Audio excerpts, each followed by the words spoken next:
Hi, good afternoon, everyone, and welcome to the markets and financial segment of our special coverage for the 2024 Lok Sabha elections. It's been a momentous day, as I'm sure all of you would have been seeing from the morning. We've had an election result that no one expected, really, or very few people expected, especially in light of the exit polls, which gave the NDA a massive majority. That majority has not happened. That massive majority hasn't happened, as we know. The NDA, when I last checked, was still below 300. And the INDA India alliance, um, the India alliance was in the 230s, far better results than anyone expected, really. I think Congress itself was around 100, which is a number they've not seen for a very long time. Well, to discuss the ramifications of this, I mean, we had a bloodbath on markets, and there is an economic agenda to be discussed. I have two of our experts. I have our business editor, Arup Roychoudhary, and I have a special correspondent from Delhi, Gyanendra Keshri, who covers the economic ministries for us and does a really good job of it. So welcome Arup, welcome Gyanendra, and Hello, momentous Shankar. day. What exactly, well, I think I have a good sense of what's happening, but maybe a bit more color from the two experts. I think there's a lot of nervousness about the fact that for the first time, the BJP under Modi has to really kowtow to alliance partners and run a coalition. And that comes with its own risks and its own delays in decision making and its own instability in a sense. It's not a massive coalition, but they do depend on the coalition for about 50 seats when I last checked. So, what exactly is happening? We've had 6% falls, 8% falls in both indices. Can you tell us what the thinking is? I'll go to you first, Arup. Yeah, so Shankar, you're absolutely right. Now there is a palpable fear among investors that there could be a shift in the sense of policy continuity. I mean, what a difference a day makes. Yesterday, the markets had the best intraday session in 40 months, and today they have had the worst day in 4 years. As the results have started coming in, and as the NDA coalition hovers around just below the 300 seats mark, we have seen markets, both Sensex and Nifty, fall by as much as 8.5%. They have recovered slightly now. If you just check the numbers right now,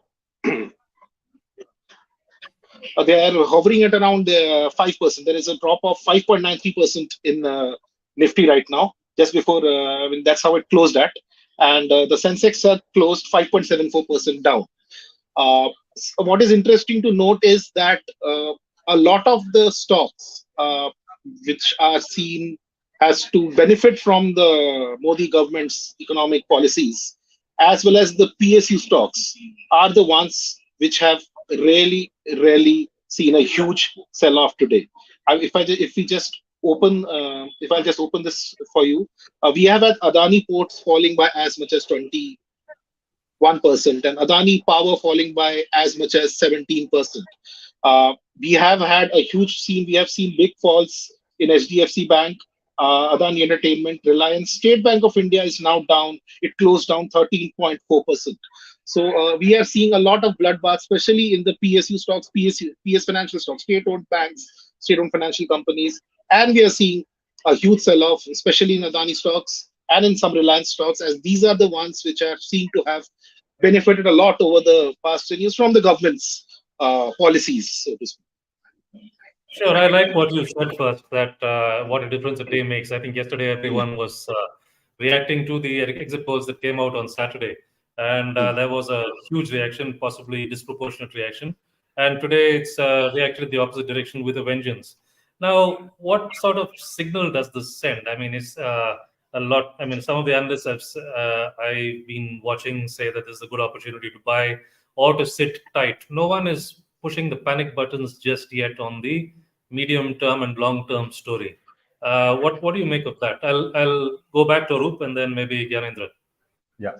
See, the Dalal Street analysts who I've had conversations with over the past few weeks, even when the India volatility index was really doing badly, even then the sense was that even if there is sort of a mini bear run, there is sort of a sell-off, in case the BJP does not come into power with an absolute comfortable majority, even that would be short-lived. The sense in the markets is that once we have an hold on a stable government, whichever whichever direction the wind blows in. If we, as long as we have a sense of stability, the markets will quickly come back, and that is because the sense is that the fundamentals of the markets remain strong. India has registered a growth of 8.2% in the financial year which ended on March 31st.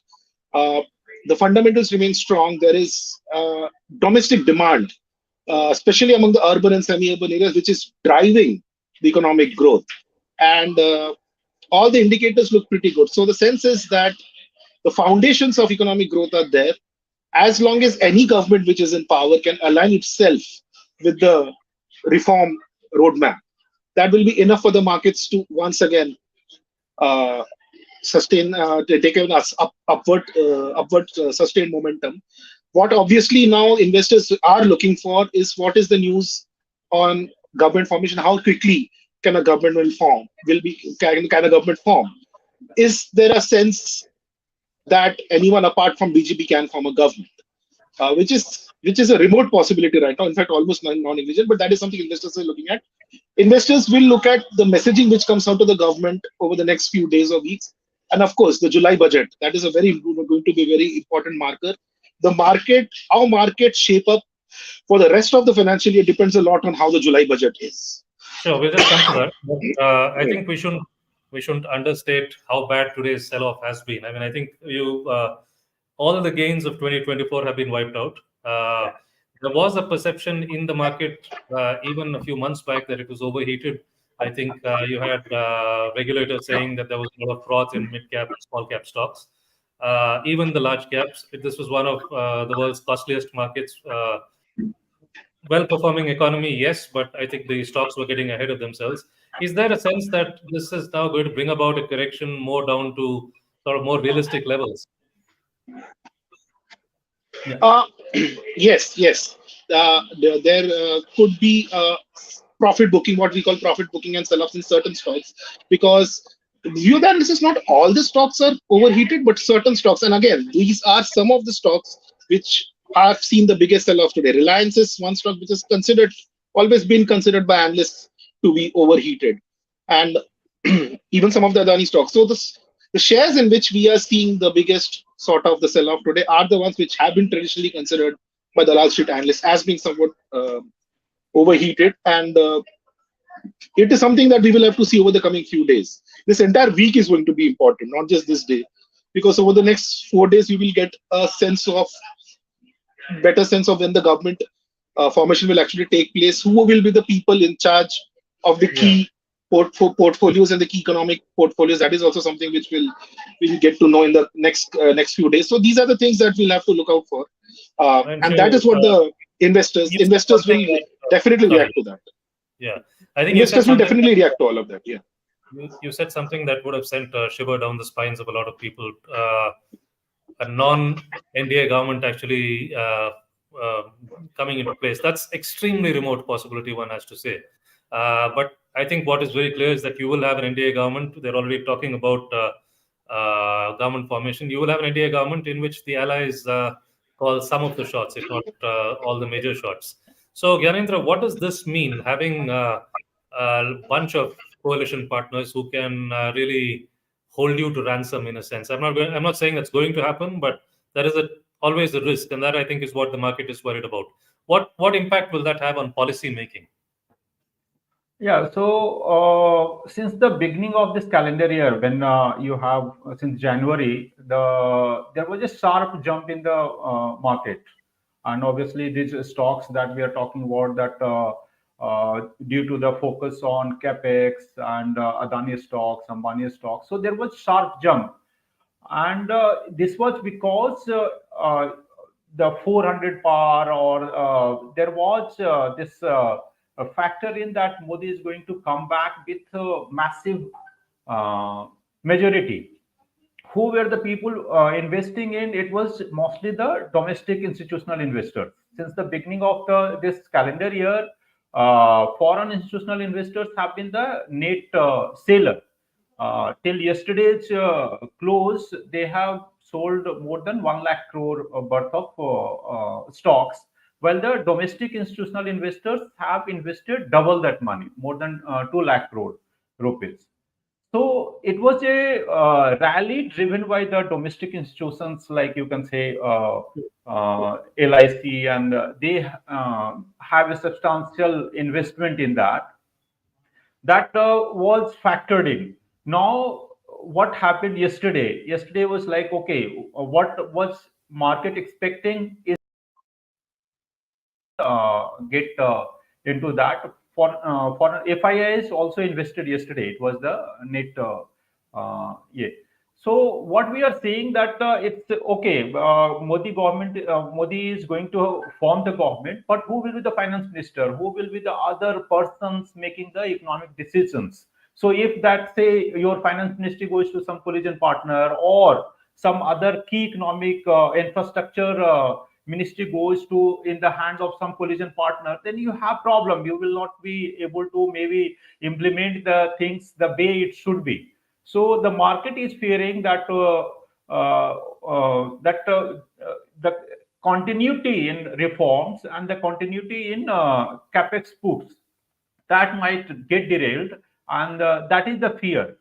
But still we are substantially at a higher level, and as you said, it is overrated. Many analysts that we were speaking, that they were looking for the correction towards the end of May, and Right. there was some correction towards the end, but yesterday it was a huge rally, and then you see the correction. So this kind of corrections, many analysts have predicted that there will be correction towards the end of May, and today it was like it should have been in a week, which has happened in a day, and it may Okay. be Now, even further. Yeah.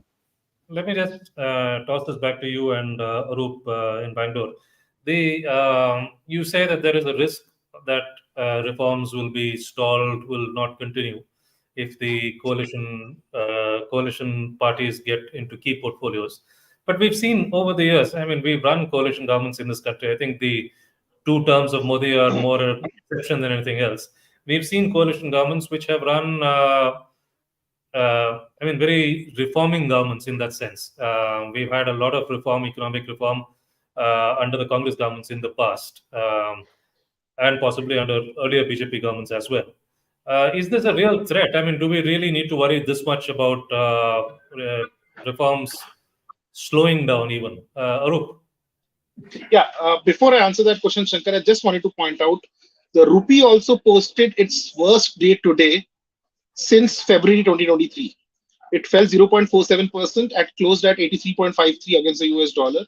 And the buzz among traders is that the Reserve Bank of India likely stepped in to arrest the rupee's decline. So that Okay. is something which is there out on the news wires.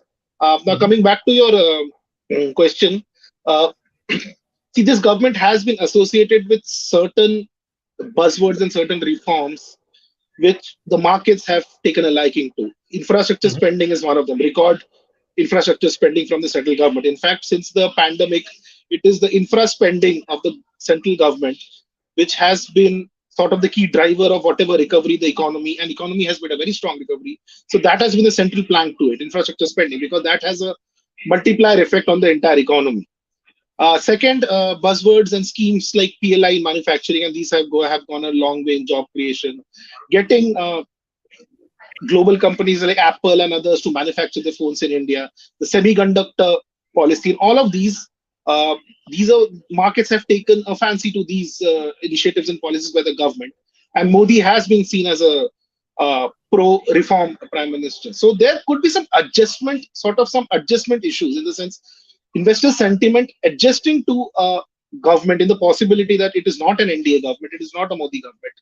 Investors adjusting to that reality could take some time, but once there is, as I had mentioned, and you are right, once there is the clarity that the whichever government it is also focused on reforms, it's also focused on job creation, is also focused on capital uh, reforms, factor reforms, capital, land, and labor, and more business friendly policies, more manufacturing policies which encourage manufacturing.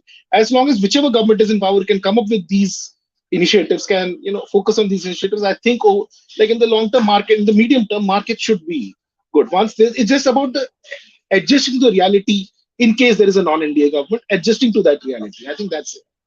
I mean, that's my view.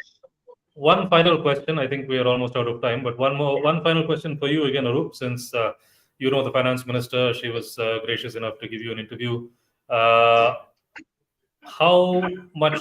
I mean, is there a sense that the allies will push to get the finance ministry, and as a result of which we might see a change in key personnel, as the case may be? Your guess is as good as mine, Shankar.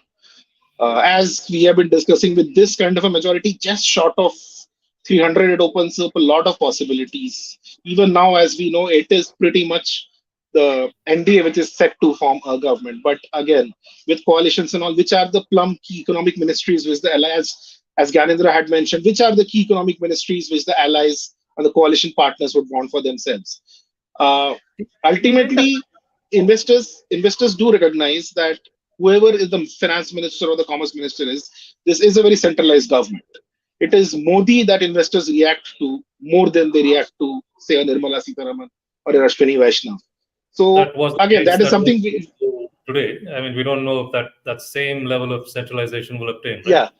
Yeah. So we will have to wait over the next few days, over probably the next 1.5 weeks, to get a better sense of who is getting which economic portfolio. So that's something which is out in the open. Super. We'll leave it there. I think it's been a very dramatic day, and it looks likely to be an interesting week ahead. Interesting, I don't know in which sense, but lots of people lost a lot of money today. But it's fast moving, and I think we just can't complain about not enough happening. So thank you, Gyanendra. Thank you, Arup. And back to you, Vino. Thank you.